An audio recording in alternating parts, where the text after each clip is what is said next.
Good morning. Welcome to Factotum Life. We are out in the garage today behind us with our 2011 Grand Caravan that I have been doing the Valvoline Restore and Protect oil change. Now, I have hit roughly 239,000 miles in change on this vehicle, which puts this last oil change at 3,864 miles. Looks like the oil is full. However, full disclosure, at 2,600 miles roughly, I was leaving for a trip. Checked the oil like I normally do, and it was down at 1/3, which is concerning because it's really not that many miles. I went ahead and I brought some oil with, and we took off. And it was a 405-mile drive with a headwind going uphill for at least 150 miles, and then going uphill again the last 100 miles. The reason I'm pointing that out is because engine was downshifting just a crazy amount. So the engine was really working. When I arrived at our destination the next morning, out of curiosity, I checked the oil, and we were down a quart. So that means in 400 miles, I went through a third of a quart of oil just based on dipstick readings. What I did was I put a quart in, and we ended up finishing out the trip, and that was essentially about 800 miles additional. So in 800 miles, it did not use any sort of oil that is visible on the dipstick. You know, I'm not laying blame here on the oil, saying that it's not working or it's making things worse, although it does lead me to wonder if I clean out the rings, I clean out the gunk and the carbon deposits, and the seals are hard, the engine is worn, that in theory could lead to additional consumption. It's not out of the question. I've seen it before, where someone uses a really good detergent oil, basically wipes the small amount of crud that was helping the dried out seals. So that's always a possibility. We're still running this test. So I'm going to go ahead and get the vehicle up on the ramp, and we'll go ahead and change the oil, and then we'll cut the filter apart, see what we have.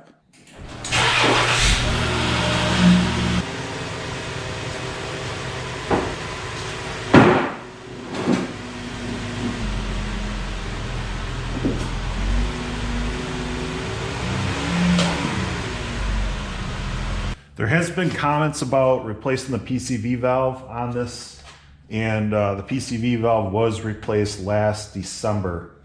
So that is new. It was with, though, an aftermarket part. I wasn't going to spend the $100 from Chrysler to go ahead and replace it. I don't know. I don't think that's the issue, but it has been replaced.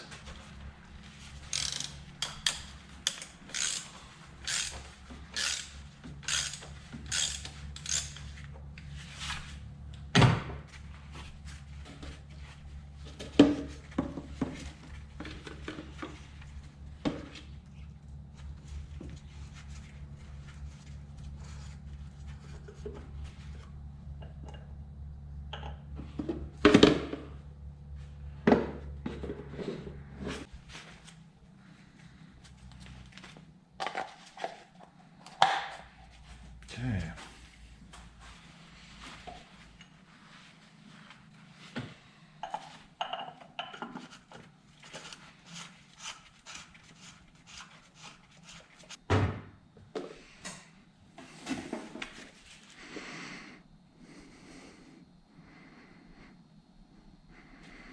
So what's interesting is pulling the filter. This was clean. And we have definite crud on the bottom of this container, just from, the filter. I don't remember seeing that last time.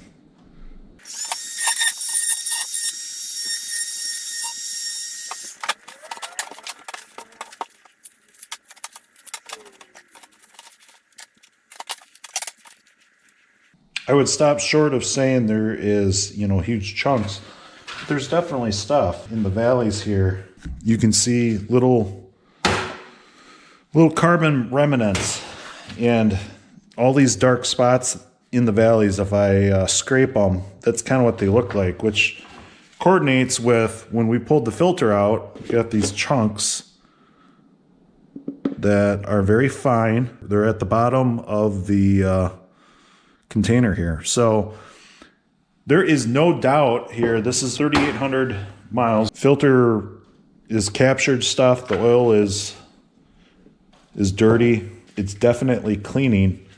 I guess the only thing left to do, maybe do an oil sample. I'm gonna hold off on doing the oil sample next oil change, and then kind of see what's going on. Now, I've done oil samples on this vehicle, so it would be interesting to compare an oil sample next oil change versus an oil sample that was done at 150,000 miles. Let's plan on doing that. I will go ahead. We'll run this, 4,000 miles or until I have to add a quart of oil. Unfortunately, the way the timing landed and stuff, I would have done an oil change a little bit earlier at the 3,000 mark. I was out of town. I was traveling. I didn't have time.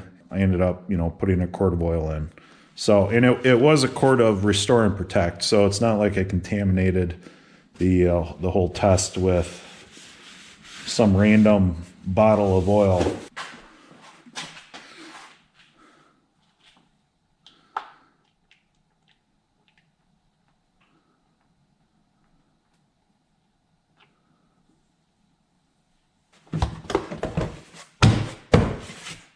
All right, that wraps it up. Thanks for watching. If you haven't already done so, please consider subscribing to the channel.